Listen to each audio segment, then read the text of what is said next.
16-17 বছরের এই নিপীড়ন নির্যাতনে উনি কিন্তু একবারও পিছপা হননি।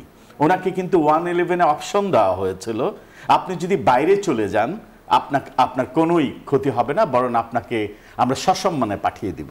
উনি বরাবরই যে কথাটা বলতেন, দেশের বাইরে আমার যাওয়ার কোনো জায়গা নেই, এ দেশটাই আমার, আমি এবং এ দেশেই আমি শেষ রক্তবিন্দু দিয়ে থাকতে চাই। এবং এটা উনি কথায় নয়, রাজনৈতিক ডায়ালগে অনেক কথা বলা যায়, ইমোশনাল কথা বলা যায়, উনি কিন্তু বাস্তবিক অর্থে সেটা প্রমাণ রেখেছেন।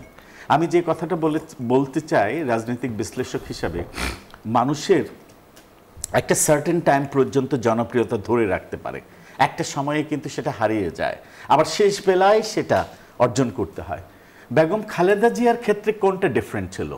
শুরু থেকে শেষ আমি বলছি না, এখনো পর্যন্ত আপনি দেখেন এই যাবৎকালে কোনো নির্বাচনে উনি পরাজিত হননি, এই ইতিহাস কিন্তু বাংলাদেশে নেই কারো।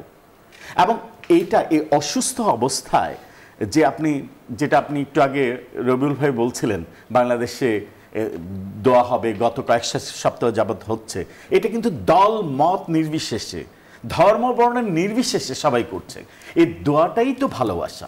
আমি মনে করি যে রাজনীতিতে সবচাইতে বড় অর্জন হচ্ছে মানুষের ভালোবাসা পাওয়া, এবং সেটা উনি অর্জন করতে পেরেছেন। আমার কাছে মনে হয় আগামী প্রজন্মের কাছে এটা সবচাইতে বড় শিক্ষা, যারা রাজনীতি করছেন এবং করবেন।